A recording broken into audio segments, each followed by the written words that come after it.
உலக பொதுமறை திருக்குறள் திரை முன்னோட்ட வெளியீட்டு விழா, திருக்குறள் இசை வளாகம் திறப்பு விழா. இந்த நிகழ்வை தலைமையேற்று நடத்தி கொண்டிருக்கின்றன தமிழ்நாடு அரசு கட்டுமான தொழிலாளர் நல வாரியத்தின் தலைவர் அன்புக்குரிய அண்ணன் பொன்குமார் அவர்களுக்கும், திருக்குறள் திரை முன்னோட்டம் மற்றும் வெளியீட்டு சிறப்புரை ஆற்றி அரங்கை நிறைவு செய்ய இருக்கின்ற உலகத்தின் 185 நாடுகளில் திருவள்ளுவரை கொண்டு போய் சேர்த்து தான் ஈட்டிய பொருள் செல்வத்தை பெரும் பகுதியை தமிழ் சமூகத்துக்கு ஆற்றுகின்ற பணம் எல்லாருக்கிட்டையும் இருக்கும், ஆனால் செய்யறதுக்கு மனம் இருக்காது.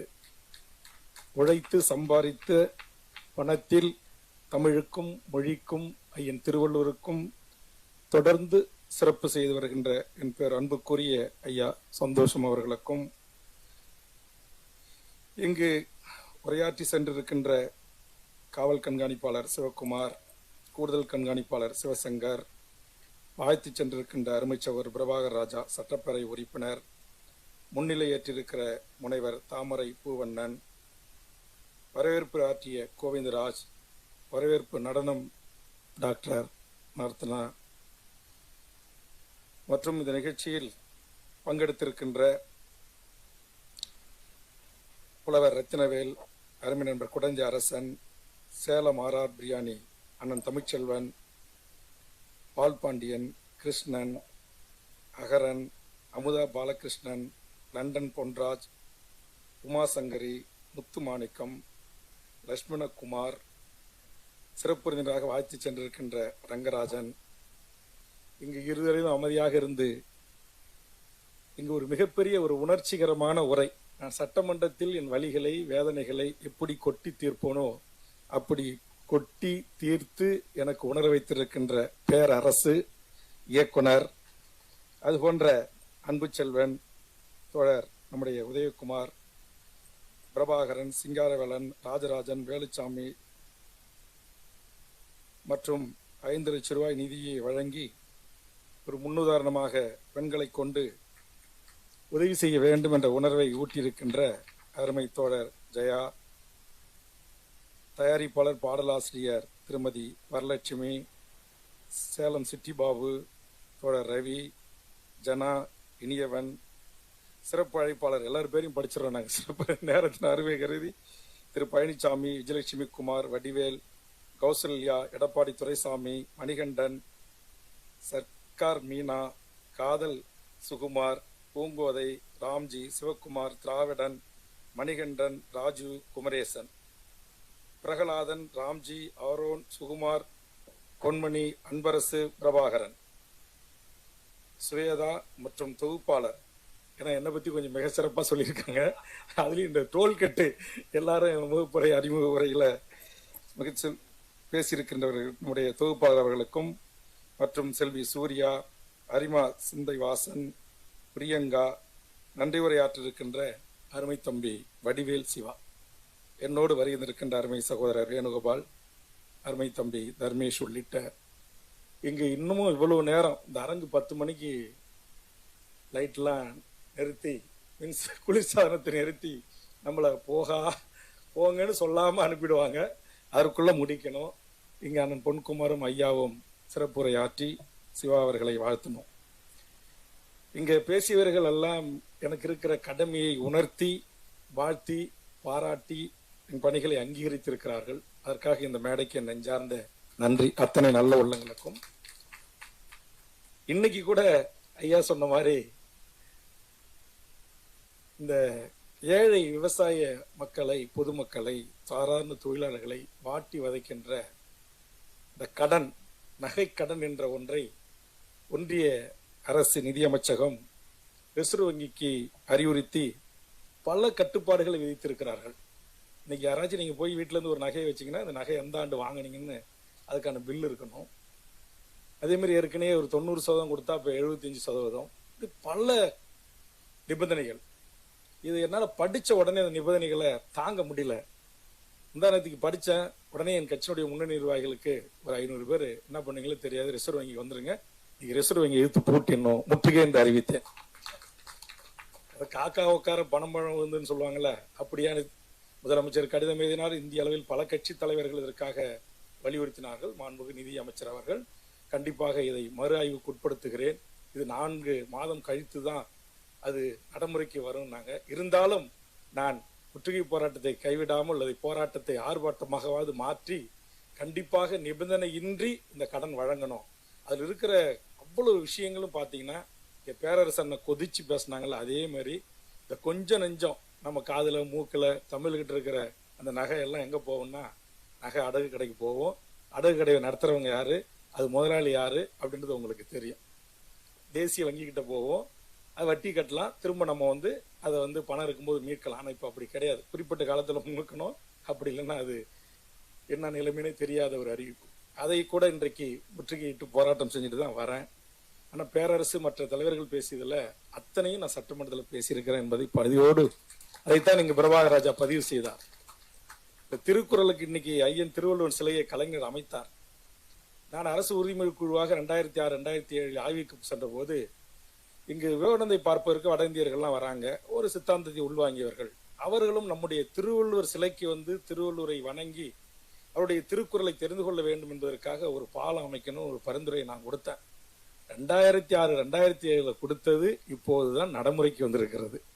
அதுலயும் கூட அங்க இருக்கிற சில தமிழ் அமைப்புகள் அன்னைக்கு என்கிட்ட அண்ணா, அவங்க வேற சித்தாந்தம் உள்ள ஒரு விவேகானந்தா, அதனால அங்கிருந்து வர்றத நீங்க பரிந்துரை பண்ணிட்டீங்க, எங்கெல்லாம் கேட்டுட்டு மாற்று வழி இருந்தா யோசிங்க அப்படின்னு சொன்னாங்க.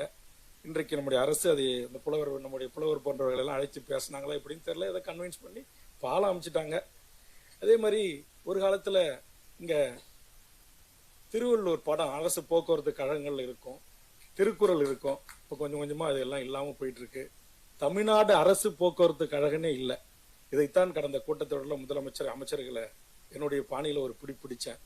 ஏன் தமிழ்நாடு அரசு போக்குவரத்து கழகம் என்பது இல்லை, ஏன் தூக்கினீர்கள் என்று கேட்டேன், பதில் இல்லை. திருவள்ளூர் படம் இல்லை, குரல் இல்லை அப்படின்னு கேட்டேன். உடனே அமைச்சர் சொன்னார், இப்போது வாங்கியிருக்கிற புதிய பேருந்து 500 வண்டி வாங்கியிருக்கோம், அதுல நாங்க திருவள்ளூர் படத்தை வச்சிருக்கோம், திருக்குறளை வச்சிருக்கோம்ட்டு உடனே ஒரு வீடியோவை எனக்கு அனுப்பினார். ஆக திருக்குறளை நான் கட்சி தொடங்கிய முதல் ஆண்டு 2012ஆம் ஆண்டு ஆட்சி முடிகிற தருவாய் 2011 காங்கிரஸ் வேட்டி கட்டி தமிழன் ப. சிதம்பரத்துக்கிட்ட போய் டெல்லியில உட்காந்து திருக்குறளை தேசிய நூலாக அறிவிக்க வேண்டும், இது உங்களால் முடியும், உள்துறை அமைச்சர் நீங்கள், உங்கள் துறையின் கீழ் வருகிறது என்று சொன்னேன். யாரும் சொல்லாத நல்ல விடயமா இருக்கு, கண்டிப்பா நான் செய்கிறேன் என்று சொன்னார். நான் செய்யல. அதே மாதிரி தமிழ் ஆட்சி மொழியை குறித்து பேரரசர் நாங்க சொன்னாங்க, 5ஆவதுல கூட இல்லைன்னா ஆரம்ப கல்வி முதல் ஆராய்ச்சி கல்வி வரை தமிழை ஒரு பாடமொழியாக கூட படிக்காமல் தமிழ்நாட்டில் இன்றைக்கு பட்டம் பெறலாம் என்கிற அவலம் இன்றும் தொடர்கிறது. இதற்கு ஒரு சட்டம் கொண்டு வந்தாங்க, அந்த சட்டத்தை எதிர்த்து உயர்நீதிமன்றம், உச்சநீதிமன்றம் போனாங்க. இன்னமும் அந்த சட்டத்திற்கு தீர்வு காணப்படாத காரணத்தினால் இன்றைக்கு தமிழ்நாட்டில் அது ஒன்றிய அரசு, மாநில அரசு எல்லா பள்ளிகளிலும் இன்றைக்கு தமிழே படிக்காம ஒரு பாடமொழியாக கூட எடுக்காம இன்னைக்கு யாரு வேண்டும்னாலும் இங்க படிச்சு பட்டம் வாங்கிட்டு போகலாம் என்கிற ஒரு நிலை இருக்கு. இது குறித்து தான் கடந்த கூட்டத்தொடரில் மிக கடுமையாக ஆவேசமாக பேசினேன். நீதி போதனை கதைகளை குறித்து பேசினேன். ஆசிரியர்கிட்ட இருந்த பெரம்பையும் வாங்கிட்டீங்க, கண்டிக்க முடியல. அதே மாதிரி இந்த பிடி மாஸ்டர்னு ஒரு விசில் அடிச்சாரு, குச்சி எடுத்துட்டு வந்தா பயந்துகிட்டு ஓடி நம்ம நிற்போம். இன்னைக்கு அந்த நிலை இல்லை. இன்னைக்கு சாதி பெறால இன்னைக்கு நாம மாணவர்கள் கயிறு கட்டிக்கிற விஷயத்தெல்லாம் கூட ஓப்பனா ஒரு 20 நிமிடம் கொட்டி தீர்த்திருக்கிறேன். அதுக்கு ஏதாவது தீர்வு கிடைக்கும் அப்படின்னு நானும் உங்களை போல அவளோடு இருக்கிறேன். நான் அரசு ரீதியா கேள்வியை முன்வைப்பேன். அது திமுகவாக இருக்கலாம், அதிமுகவாக இருக்கலாம், பிஜேபியாக இருக்கலாம், காங்கிரஸாக இருக்கலாம். அரசு மக்களால் தேர்ந்தெடுக்கப்பட்ட ஒரு அரசு மக்களின் உணர்வுகளுக்கும் உணர்ச்சிகளுக்கும் மதிப்பளித்து செயலாற்ற வேண்டும் என்பதில் நான் ரொம்ப தெளிவா இருப்பேன். அதனாலதான் நான் கூட்டணியில் இடம்பெற்றிருக்கிறேன்ன்றதை கூட எனக்கு ஒரு நேரம் கூட முதலமைச்சர் சுட்டி காட்டிய போது கூட கோபமாக நான் மறுத்து பேசினேன். இது எங்கிருந்து வருகிறது என்று சொன்னால், என் உயிரை விட மேலான என் தாய்மொழி தமிழை நான் உயிரை விட மேலாக நேசிக்கிறேன். நான் மனித குலத்தில் என் உயிரை விட மேலாக நேசிக்கின்ற ஒரு மாசற்ற தலைவன் எம் தமிழீழ தேசிய தலைவன் மேதகு வேலுப்பிள்ளை பிரபாகரன் என்கிற மகத்தான தலைவன். ஆனா நீங்க வேதனைப்பட்டு பேசிய இந்த கஞ்சா, பாலியல் வல்லுறவு, கற்பழிப்பு, 3 வயசு குழந்தைய பிடிக்கிறான்ல, இந்த சட்டம் ஒண்ணு இப்ப வந்துச்சு இல்லைன்னா, அந்த சட்டம் அடியேன் வேல்முருகன் ஆகிய நான் போராடி கொண்டு வந்ததுதான் 3 வந்து பாலியல். ஏற்கனவே பாலியல் குற்றத்துக்கெல்லாம் வந்து தூக்கு தண்டனை கிடையாது, சாகர வரல ஆயுள் கிடையாது. அதற்கான கான்செப்ட், அதற்கான கருவை சட்டமன்றத்தில் விதைத்து முதலமைச்சர் பெருந்தன்மையோடு அதை ஏற்றுக்கொண்டார். இப்படி மக்களுடைய உணர்வுகளை இது போன்ற பொது நிகழ்ச்சிகளில் கலந்து கொள்கின்ற போது ஏற்படுகின்ற அந்த உணர்வை உள்வாங்கி அதை சட்டமன்றத்தில் பிரதிபலித்து, அப்படிதான் இன்றைக்கு சட்டமன்றத்தில் பல அடுக்கடுக்கான பிரச்சனைகளுக்கு என்னால் முடிந்த அளவுக்கு ஒரு என்ன சொல் நிறைய பேர் கேலி கிண்டல் பண்ணோம். ஒரு எம்எல்ஏ அது எங்க சின்னத்துல நின்று ஜெயிச்சுட்டு பொன்குமாரன் கூட பாக்குறாங்க, எங்க கட்சியில எங்க சின்னத்துல நின்று ஜெயிச்சுட்டு நீ எங்க அரசாங்கத்துக்கு கூட்டத்தில் கொடுக்கிற ஆலோசனை கொடுக்கிற அப்படிம்பாங்க. ஆனா அதை மறைந்த அம்மையார் ஜெயலலிதா அவர்கள் பெருந்தன்மையோடு ஏற்றுக்கொண்டார், மறைந்த தலைவர் கலைஞர் அவர்கள் பெருந்தன்மையோடு ஏற்றுக்கொண்டார். அப்படிதான் இன்றைக்கு மாவட்டத்திற்கு ஒரு பொறியியல் கல்லூரி, மாவட்டத்திற்கு ஒரு மருத்துவக் கல்லூரி, கனிம வள கொள்ளை அரசுடைமையை ஆக்கப்பட்டது, மழைநீர் சேகரிப்பு திட்டம், இப்படி தமிழர் தமிழ்நாடு தமிழர். இன்னைக்கு ஒரு ஆட்சியில் அதிமுக ஆட்சியில் 2011 ஒரு சட்டம் இருந்துச்சு. இங்க அண்ணா அன்பு சிறுபட தயாரிப்பாளர் அவரு பேரை படிச்சுட்டேன் வேகமா, போன நிகழ்ச்சியிலே கலந்துக்கிட்டேன். அவர் ஒரு செய்தியை சொன்னார், ஒரு 300-400 படம் வந்திருக்குண்ணா, ஆனா ஒரு படம் கூட வெற்றி பெறல, ஒரே ஒரு படத்தை தவிர எல்லாரும் நொடிந்து நூலா போய் இருக்கிறார்கள் சிறு தயாரிப்பாளர்கள் சொன்னார். அது உண்மைதான். இன்றைக்கு திரைத்துறை மட்டும் இல்ல, தமிழர்கள் சொன்னார் அவர், எல்லாம் தமிழ்நாட்டுக்காரங்க தமிழர்கள். இன்னைக்கு தமிழ்நாட்டுடைய வாழ்வுரிமை, என் கட்சியினுடைய பெயரே வாழ்வுரிமை கட்சி, அது திரைத்துறையாக இருக்கலாம், எல்லா துறைகளிலும் தமிழ் சமூகத்தின் வாழ்வுரிமை கொஞ்சம் கொஞ்சம் கொஞ்சமா பறி போயிட்டு இருக்கு. ஒரு விஜிபியினுடைய பில்டிங் அண்ணா சாலையில கம்பீரமா நிகழ்ந்ததை பார்த்து நான் பெருமை அடைகிறேன்.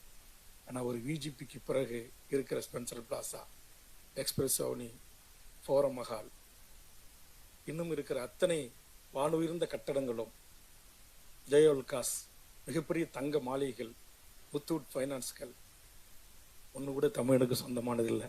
எங்கள் பச்சை தமிழ் விஜி சந்தோஷ் போன்றவர்களுக்கு இல்லை. இதையெல்லாம் குறித்து சட்டமன்றத்தில் பேசியிருக்கிறேன், மக்களை திரட்டி போராடி இருக்கிறேன், முற்றுகையிட்டு மிகப்பெரிய வழக்கு வம்புகளை சந்திச்சிருக்கிறேன். இந்தியாவில் இருக்கிற சுங்கச்சாவடிகள்ல 72 சுங்கச்சாவடி, 1/3 பகுதி சுங்கச்சாவடி தமிழ்நாட்டில், ஒரு சுங்கச்சாவடி கூட எனக்கு என்னன்னா அந்த சுங்கம் வசூல் பண்றதா கூட ஏதோ நம்மால இருப்பானான்னு பார்த்தேன், ஒருத்தவங்க கூட தமிழன் கிடையாது. ஆனா இங்க இருக்கிற பொதுமக்கள் யாராவது ஏன்பா 2வது முறை ஸ்கேன் பண்ணி எடுத்துட்ட பணத்தை, ஒரு அடிப்படை வசதியில குடிநீர் இல்ல, சாலை இல்ல, மின்வசதி இல்ல, ரெக்கவரி வண்டி இல்ல, ஒரு ஆம்புலன்ஸ் இல்ல, ஒரு கழிவறைகள் இல்ல, தேசிய நெடுஞ்சாலை பயணிக்கிற அளவுக்கு ஓய்வு இல்லங்கள் இல்லைன்னு யாராச்சும் ஒரு வழக்கறிஞரோ ஒரு தமிழனோ இல்ல நம்முடைய ஏடிஎஸ்பி மாரி எஸ்பி மாரி அதிகாரிகள் மப்டியில போய் கேட்டாங்கன்னா, நீ எஸ்பியா இருந்தாலும் யாரா இருந்தாலும் அடிதான் ஃபர்ஸ்ட். ஆனா சுங்கச்சாவடி முதலாளிகள் பூரா வடநாட்டுக்காரன், சுங்கச்சாவடி முதலாளிகளுக்கு அடியாள் பூரா நம்மாளு, கொடுமை. ஆனா நான் தேடி தேடி பாக்குறேன், இன்னைக்கு அண்ணா ஐயா விஜி சந்தோஷ், நம்முடைய விஐடி வேந்தர், இப்படி ஒரு சில செல்வந்தர்கள், இந்த தமிழர் நிலத்தில் பிறந்த தமிழர்கள் தங்கள் சம்பாதிக்கின்ற அந்த தொகையில் ஒரு பகுதியை அல்லது ஒரு பெரும் பகுதியை இந்த மொழிக்கும் இந்த இனத்திற்கும் எதிர்கால நம்முடைய தமிழ் சமூகத்திற்கும் செலவு செய்கின்ற அந்த எண்ணத்தை நான் வரவேற்கிறேன். உண்மையிலே நேரம் இருந்த நிறைய விடயங்களை பகிர்ந்து கொள்ளணும். ஏன்னா இப்ப நான் இங்க ஏதாவது ஒண்ணு பேசுறேன், செய்தியை சொல்றேன்னா அது பேரரசு போன்ற படைப்பாளிகள், ராஜன் போன்ற தயாரிப்பாளர்கள், நம்முடைய அன்புச்செழியன் போன்ற சிறு தயாரிப்பாளர்கள், தங்களுடைய நம்முடைய வரலட்சுமி அவருடைய கணவர், இவங்கெல்லாம் ஒரு சின்ன ஒரு சின்ன சின்ன படம் தயாரிக்கிறாங்கன்னு வச்சுங்க. இதெல்லாம் நம்ம பேசுகின்ற போது ஏதோ ஒரு இடத்துல ஒரு காட்சிப்படுத்தி இந்த செய்தியை இந்த அரசாங்கத்திற்கு வலிமையானது, நாங்க 1000 சட்டமன்றத்துல பேசினாலும் வாதாடினாலும் இந்த திரைப்படத்தின் மூலமாக மக்கள் மனங்களில் கொண்டு போய் சேர்க்கணும். இருக்கிற இவ்வளவு மீடியாக்கள் கண்டிப்பா பேரரசு அண்ணனுடைய அந்த உரை நாளைக்கு பேசு பொருளை கட்டி வெட்டி ஒட்டி எப்படியோ நல்லதோ கெட்டதோ கொண்டு போய் மக்கள் கிட்ட சேருங்க, அதை பத்தி கவலை இல்லை. ஏன்னா இதெல்லாம் போய் சேர வேண்டிய உரை ஆதங்கம். இன்னைக்கு சிபிஎஸ் ஸ்கூல்ன்றான், இன்டர்நேஷனல் ஸ்கூல்ன்றான், மெட்ரிகுலேஷன் ஸ்கூல்ன்றான், எல்லாம் பணம் சம்பாதிக்கிறது ஒன்னே குறியா இருக்கு. ஆனா தமிழுடைய பண்பாடு, கலை, கலாச்சாரம், நாகரிகம், தொன்மை, வரலாறு, இலக்கியம், இலக்கணம், இலக்கிய வளம் எதுவுமே இன்றைக்கு நம்ம கிட்ட இல்லை, நம்ம கையை விட்டு கொஞ்சம் கொஞ்சமா போயிட்டு இருக்கு. ஆனா இதையெல்லாம் கருத்தில் கொண்டு தம்பி நம்முடைய வடிவேல் சிவா அவர் வந்த உடனே நான் அறையில கூப்பிட்டு கேட்டேன், இந்த அரங்கத்துக்கு எவ்வளவு அப்படின்னு. இங்க ஜெயா பணம் கொடுக்கறது எனக்கு தெரியாது, ஆர்ஆர் பிரியாணி அண்ணன் 1 லட்சம் கொடுப்பாரு பணத்தோட வருவாரு, எனக்கு தெரியாது. ஆமா, அதனால எனக்கு வந்து நான் வந்த உடனே கேட்டேன், அவர் பார்த்த உடனே நான் கண்டுபிடிச்சிட்டேன். அவர் வந்து போராடி ஒரு வறுமையில் இருந்து இந்த மொழியும் இந்த இனத்தையும் இந்த மக்களையும் குறிப்பா திருக்குறளையும் காதலித்தனுடைய விளைவுதான் ஒரு பெரும் முயற்சியை அவர் மேற்கொண்டிருக்கிறார். அப்ப நான் என்ன நினைச்சு வந்தேன்னா, சரி வந்தவொடனே கேட்டேன், இது எவ்வளவு வாடகைன்னா 30,000 இந்த மேடை இந்த ஒளிபெருக்கி ஒரு 15,000 ரூபாய், இன்றைய செலவு 50,000 ரூபாய். சரி அதை நம்ம கொடுத்துருவோம் அப்படின்னு முடிவு பண்ணேன். ஆனா இங்க எனக்கு போட்டியா ஜெயசூர்யா தோற, அவர் வேற ஜெயசூர்யா தோன்னு தான் சொல்லணும்ட்டாரு. அவங்க 5 பெண்கள் சேர்ந்து 5 லட்சம் ரூபா கொடுத்துட்டாங்க. எங்க அண்ணன் தமிழ்ச்செல்வன் என் தமிழ தேசிய தலைவனை ஒரு கற்பழிப்பு இல்லாம போதை இல்லாம அங்க வந்து ஒரு பாலியல் சீண்டல் இல்லாம தனி வங்கிகளை உருவாக்கி, தனி இராணுவத்தை உருவாக்கி, தனி கப்பல் படையை உருவாக்கி, தனி விமானப்படையை உருவாக்கி, உலகத்தில் எந்த நாட்டின் விடுதலை போராட்டத்திலையும் தன் நாட்டின் சுதந்திரத்திற்காக அந்த மண்ணின் விடுதலைக்காக தன் உடல் முழுவதும் வெடிகுண்டுகளை கட்டிக்கொண்டு எதிரினுடைய டோரா ராணுவ கப்பல்களை கட்டிப்பிடித்து முத்தமிட்டு கடலிலே காவியம் ஆகிய எங்கள் அங்கேயர் கன்னிகளை உருவாக்கிய என் தமிழீழ தேசிய தலைவன் பிரபாகரன் அன்புக்கும் நெஞ்சத்திற்கும் உரியவர் தமிழ்ச்செல்வன். அந்த ஊர்லயும் போய் அவரு அதை அங்கீகரிச்சிருக்கிறாரு. அவரு 1 லட்சம் ரூபாய் கொடுத்துட்டாரு. அவர் இன்னும் கூட நிறையவே கொடுப்பாரு. அதனால இப்ப நான் வந்து என்னன்னா 50,000 ரூபாய் கொடுத்துட்டு இன்றைய செலவு ஏத்துக்கிட்டு போலான்னு வந்தேன். ஆனா அவருடைய உழைப்பு, அவருடைய வறுமை, தாய் தந்தை உறவுகளை இழந்து இது ஒரு பெரும் முயற்சியில் ஈடுபட்டு இருக்கிறார். அந்த முயற்சிக்கினுடைய வாழ்த்துக்களையும் பாராட்டுக்களையும் சொல்லி இப்போதைக்கு நான் ஒரு 1 லட்சம் ரூபாயை அறிவிக்கிறேன் என்பதை தெரிவித்து, கண்டிப்பா எதிர்வரும் காலத்துல உங்களுக்கான எல்லா உதவிகளையும் இவர் தம்பி சிவா இந்த பணியை தொடங்குவதற்கு முன்பு ஒரு பாடல் ஆசிரியர், திரைத்துறை சார்ந்தவர் தான் அவரும். ரமணிகாந்தன் என்ற கவிஞர் என்னிடத்திலே ஒரு விவர அறிக்கையை கொடுத்தார். அதை படித்து பார்த்து விட்டு நான் அப்படியே ஆச்சரியத்தில் மூழ்கி சட்டமன்றத்தில் அதை நான் எதிரொலித்து முதலமைச்சர் அவர்களிடத்தில் நேரம் வாங்கி ஒரு கோரிக்கை அவர் கைகளிலே தந்திருக்கிறேன். அது திருக்குறளை இவர் குறும்படத்தின் மூடாக கண்ணில் பட்ட, குறிப்பா ரங்கசாமி மனசுல நிக்கிறாரு. அந்த திருக்குறள்ல நடித்த அத்தனை கலைஞர்களுக்கும் என்னுடைய பாராட்டுக்கள். அந்த ஒளிப்பதிவாளர் அது அத்தனை பேருமே மிக அழகாக நேர்த்தியாக நடிச்சிருக்காங்க. பேரரசு சொன்ன மாதிரி கண்டிப்பா அது விஷுவலா, அது காட்சியுடன் கூடி கொண்டு போய் மக்கள்கிட்ட சேர்க்கும் போது மக்கள் மனங்களை வெல்லும். அந்த முயற்சியை சிவா செய்திருக்கிறார். ரமணிகாந்தன் அவர்கள் பாடல்களை ஒளியாக குரல் வடிவில் விஷுவலாக அதை வந்து இன்னைக்கு இருக்கிற நவீன டிஜிட்டலை பயன்படுத்தி உலகம் முழுவதும் கொண்டு போய் சேர்க்கிற ஒரு முயற்சி. முதலமைச்சர்கிட்ட போய் உட்கார்ந்து அந்த கான்செப்ட், அந்த கருத்தை நான் சொன்னேன். உடனே விவர அறிக்கையை கொடு என்றார். விவர அறிக்கை கொடுத்தேன். உடனே துணை முதலமைச்சர், முதலமைச்சர் செயலாளர், தலைமைச் செயலாளர் அனைவருமே கடைசி கூட்டத்தில் என்னை அழைத்து பேசி கண்டிப்பாக இதை நான் செய்து தருகிறேன் என்று முதலமைச்சர் எனக்கு உத்தரவாதம் தந்திருக்கிறார். அது விஷுவலா வரக்கூடியது. இது மாதிரி குறும்படத்துடன் கூடிய படம், இது கிட்டத்தட்ட ஒரு திரைப்படம் மாதிரியே இதை அமைச்சிருக்கிறார். இப்ப இதுக்கு எவ்வளவு செலவாகுனாரு? இது 100 ஆகும்னா 1330 குரலுக்குனாரு. அதை அரசு செய்யுமா அப்படின்றது எனக்கு கேள்விக்குறி. இருந்தாலும் செய்தால் அது உண்மையிலேயே நீங்க சொன்ன நீதி போதனை கதைகள், இந்த பிடி மாஸ்டருடைய கண்டிஷனு, அவருடைய அந்த ஒழுக்கம், அதையெல்லாம் எனக்கு கூட 2-3 காட்சியை பார்க்கும்போது என்ன அறியாம கண்கள் நீர் வந்தது. அந்த அளவுக்கு அந்த கருத்தை மக்கள் கிட்ட, மாணவர்கள் கிட்ட, எல்லார்கிட்டையும் கொண்டு போய் சேர்க்கிற ஒரு அற்புதமான ஒரு படைப்பாக அதை அவர் உருவாக்கி இருக்கிறார். அதனால 100கணக்கான கோடிகளாக இருந்தாலும் பயனுள்ளதை, பயனுள்ளவர்கள் பயன்படைய வேண்டும் என்கிற நோக்கத்தில் இது போன்ற இளைய தலைமுறையினர் இதை முயற்சித்து இருக்கிறார். இது போன்ற அரசுகள், ஒன்றிய மாநில அரசுகள் உதவி செய்ய வேண்டும். அப்படி செய்து இதை 1330 குரலுக்கும் இது போன்ற குறும்பட காட்சியுடன் கூடிய இது வெளிவர வேண்டும். அதற்கு நம்மால் ஆன உதவிகளையும், நம்மாலான அரசால், நம்மால் உருவாக்கப்பட்ட அரசால் உரிய அழுத்தங்களையும் வேண்டுகோளையும் முன்வைத்து அதையும் சாதிப்பதற்கான ஒரு நடவடிக்கைகளை நாம் மேற்கொள்ள வேண்டும் என்று கேட்டு, இவ்வளவு நேரம் நாங்கெல்லாம் வந்துட்டோம், எங்களுக்கு பேர் போட்டாங்க, சால்வு போட்டாங்க, மரியாதை பண்ணிட்டாங்க, பெரிய பெரிய படத்தெல்லாம் போட்டு பேரை போட்டாங்க, உட்காந்துருக்கிறோம். ஆனா திருக்குறளையும் தமிழையும் நேசிப்பதற்காகவே இருக்கிற ஒரு கூட்டம் இந்த அரங்கில இவ்வளவு நேரம் அமர்ந்திருக்கிறது என்பது உங்களுக்கு தான் என்னுடைய அன்பான வணக்கம். ஏன்னா இப்ப வந்து இந்த மொழி, தமிழ் மொழி, திருக்குறள், இலக்கியம், இலக்கணம், காவல்துறை கூடுதல் கண்காணிப்பாளர் பேசினாங்க, ஏற்கனவே சிவகுமார் சார் அவரும் பேசினாங்க. அதே மாதிரி இன்னைக்கு திருநாவுக்கரசு ஐயா ஒருத்தருக்கார், திருக்குறளுக்காகவே நேசிக்கும் முதலமைச்சருடைய காவல் பாதுகாப்பு பிரிவில் இருக்கார், டிஐஜி ரேங்க். அதே மாதிரி பாலகிருஷ்ணன் ஐபிஎஸ், அவர் டெய்லி ஒரு நம்முடைய சங்க இலக்கியங்களை குறித்து எனக்கு கூட டெய்லி அனுப்பிச்சுக்கிட்டே இருக்கேன், தினமும் அனுப்புறேன். நான் கூட டெய்லின்றேன். நான் கூட கூடிய தமிழில் தான் பேசணும்னு நினைப்பேன். ஆனால் தமிழை நேசிக்கிறேன், தமிழுக்காகவே போராட்டங்கள், வழக்கு, வம்பு தும்புங்கள் எல்லாத்தையும் வாங்குறேன், தமிழுடைய வாழ்வுரிமைக்காகவே போராடுறேன். தமிழ்நாட்டில் உங்களுக்கு எல்லாம் தெரியணும், தமிழ்நாட்டில் ஒரு சட்டம் தமிழர்களை கொண்டு வரப்பட்டது 2014. அந்த சட்டம் என்ன தெரியுங்களா? தமிழ்நாட்டுடைய தேர்வாணை குழுமம்னு ஒன்று இருக்கு. அதுல தமிழ்நாட்டை சாராத இந்திய நாட்டை சேர்ந்த எவர் வேண்டுமானாலும் தமிழில் நீங்க எழுதணும், படிக்கணும், பேசணும் என்ற அவசியமே இல்லை. அத்தனை பதவிகளும் உங்கள் கைகளுக்கு தாரை வார்க்கிறோம் என்று ஒரு சட்டம் இருந்தது. அந்த சட்டத்தை மாற்றுவதற்காக பல போராட்டங்களை, லட்சக்கணக்கான மக்களை திரட்டி போராடி கடைசியாக திமுக ஆட்சிக்கு வந்த பிறகு முதல்வர் ஸ்டாலின் அவரிடம் சண்டையிட்டு சட்டமன்றத்தில் பெரிய ரணகலம் செய்துதான் இன்றைக்கு அந்த சட்டத்தை மாற்றி அமைத்திருக்கிறேன். தமிழ்நாட்டில் வேலை கிடைக்கணும்னா அது டிஎன்பிசியில அது என்ன பெரிய குடும்பம் தெரியுங்களா? டிஎன்பிசியில குரூப் 1ல இருந்து குரூப் 4 வரையிலும் கோட்டாட்சியார் 25 வயசுல chief secretary, director DSP 25 to 35 வயசுல ஏடிஜிபி இல்லை டிஜிபி வர்றதுக்கு வாய்ப்பு இருக்கு. இன்னும் ஈஸ்வரம்பத்தெல்லாம் ஏடிஜிபி ரிட்டையர் ஆயிட்டாங்க. அதே மாதிரி எல்லா உயர்ந்த பதவிகளும் கமர்ஷியல் டாக்ஸ் அசிஸ்டன்ட் கமிஷனர் தொடங்கி டிஸ்ட்ரிக்ட் ரிஜிஸ்ட்ரார்ல இருந்து எந்த பதவியும் வடநாட்டுக்காரனுக்கு தாரை வாக்கப்பட்டு இருந்துச்சு.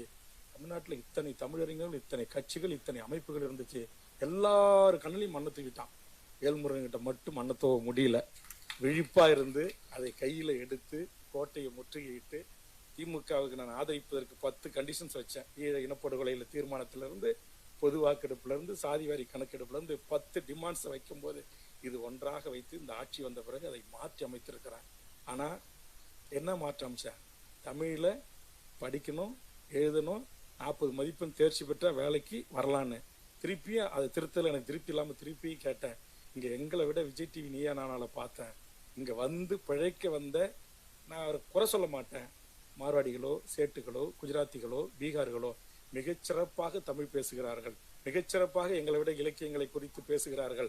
ஆக அவர்கள் தேர்ச்சி பெற்றால் நாளை அவர்களுக்கு இந்த பதவி வழங்கப்படுமா என்று ஒரு கேள்வியை வச்சு, தமிழ்நாட்டை தாயகமாக கொண்டவர்களும் தாய்மொழி தமிழாக கொண்டவர்களுக்கும் இந்த அரசு பணி 100% வழங்கப்படும் என்று திருத்துங்கள் என்று சொன்னேன்.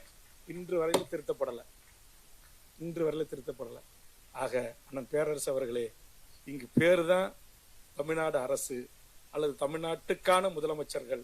ஆனால் தமிழுக்காக, தமிழர்களுக்காக இங்கு ஆளப்படுவது இல்லை. அரசு பியூரோக்ரசி என்று சொல்லுகின்றவர்கள் அவரவர்களுக்கு ஏற்ற சித்தாந்தம், அவரவர்களுக்கு ஏற்ற கருத்தியல் அல்லது அவரவர்கள் சாதி சந்தங்க சிலைகள்லாம் பத்தி நீங்க சொன்னீங்க.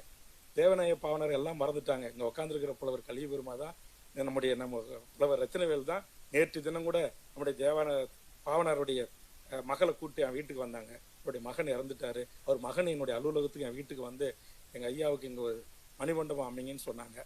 பேசினேன், மணிமண்டபம் அமைக்க உத்தரவு வாங்கினேன். உடனே சாதி சங்க தலைவர்லாம் கயிறு கட்டின்னு கிளம்பிட்டான்.